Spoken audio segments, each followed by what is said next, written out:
Welcome students. आज के इस टॉपिक में हम फिर से इरेशनल प्रूव करना सीखेंगे, लेकिन इस बार हमारे क्वेश्चन थोड़े डिफरेंट होंगे। तो जैसा कि आपको स्क्रीन पर दिखाई दे रहा है कि प्रूव दैट 3 + 2√5 इज़ इरेशनल। तो अब हम इन टाइप के क्वेश्चंस को सीखेंगे। तो आप ध्यान रखिएगा, इस टाइप के सारे क्वेश्चन सिर्फ एक ही मेथड से होते हैं। अगर आपको ये क्वेश्चन अच्छी तरह से आता है तो इस पर बेस्ड आप सारे क्वेश्चंस बहुत ही आराम से कर लेंगे। तो आप इस क्वेश्चन को ध्यान से देखते जाइए, और एक ही मेथड है। तो सबसे पहले हम इसको अज्यूम कर लेते हैं कि ये एक रेशनल नंबर है कॉन्ट्रडिक्शन मेथड से। तो लेट अस अज्यूम दैट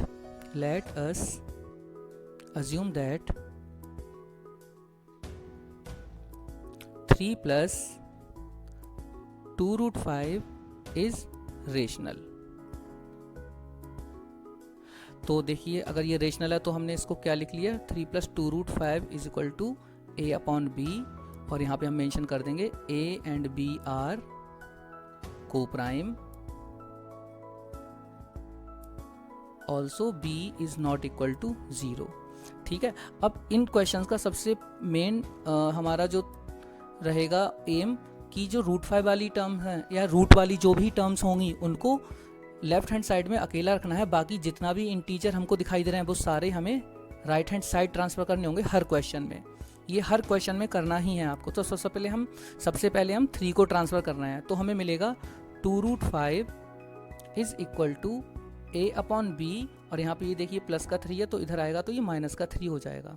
ठीक है। उसके बाद देखिए हम इसको इस तरह से भी लिख सकते हैं, 2√5 इज इक्वल टू b की मल्टीप्लाई इधर हो जाएगी तो ये बन जाएगा a - 3b, और b अब होल अपॉन में आ जाएगा। ये देखना बहुत इंपॉर्टेंट पार्ट है, इसको ध्यान रखिएगा कि मैंने कैसे किया है।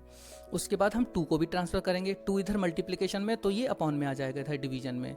तो देखिए √5 is equal to a - 3b upon में 2b आ जाएगा। इतना हर क्वेश्चन में आपको यहाँ तक तो करना ही होगा। ये इतने स्टेप्स हर क्वेश्चन के लिए इंपॉर्टेंट है। उसके बाद देखिए कुछ स्टेटमेंट्स लिखने होते हैं, जो स्टेटमेंट्स हर क्वेश्चन में ही लिखने होंगे। तो देखिए कैसे लिखते हैं कि a और b इंटीजर्स हैं, तो ये पूरा पार्ट भी एक p/q जैसी फॉर्म में आ रहा है। इसका मतलब ये भी रेशनल हुआ। तो लिखेंगे since a and b are integers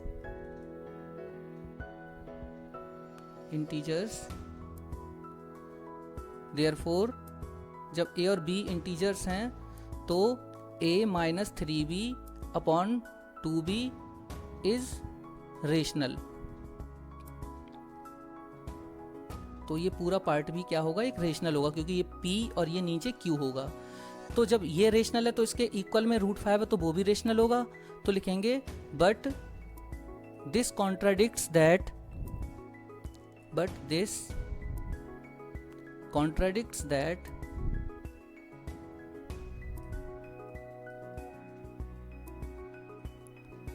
√5 is irrational.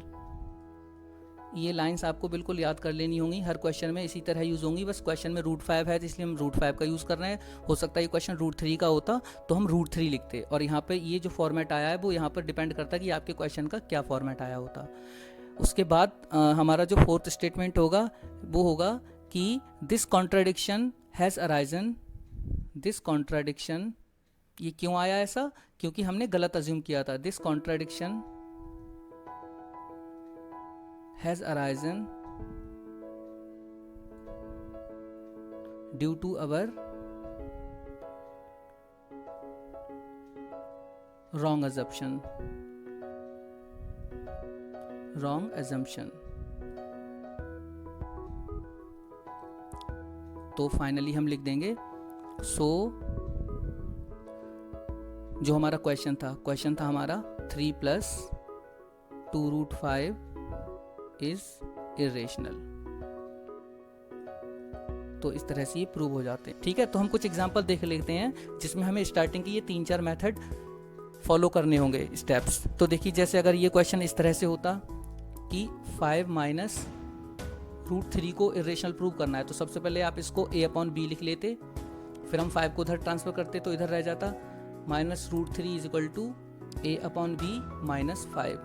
तो नेक्स्ट स्टेप में मिलता हमें √3 is equal to a - b की मल्टीप्लाई यहाँ हो जाती 5b/b और हम जब माइनस को इधर ट्रांसफ़र करते तो यहाँ हो जाता √3 is equal to 5b positive का हो जाता और ये नेगेटिव हो जाता अपॉन b।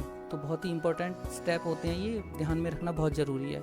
सपोज इसी तरह कोई क्वेश्चन होता आपके पास 1/√2 को प्रूव करने वाला, तो सबसे पहले आप इसको रेशनल अज्यूम करते, तो अपॉन में a upon b is equal to में a अपॉन b लिखते, तो क्रॉस मल्टीप्लिकेशन से आपको मिल जाता है यहाँ √3a is equal to b, और फिर यहाँ से √3 इज इक्वल टू कितना मिल जाता b अपॉन a। जिस तरह से मैंने बोला है कि आपको रूट वाली टर्म को अकेला रखना है, तो देखिए हमें यहाँ तक मिल जाता है। उसके बाद हमें ये स्टेप्स लिखने होते हैं, ये स्टेप्स आप याद कर लेंगे और ये वाले पार्ट चेंज करते रहेंगे अकॉर्डिंग टू क्वेश्चंस, ये चेंज होते रहेंगे पार्ट, ठीक है। इसी तरह आप कोई भी क्वेश्चन कर सकते हैं। आई होप आपकी वीडियो ये समझ में आई होगी। Thank you.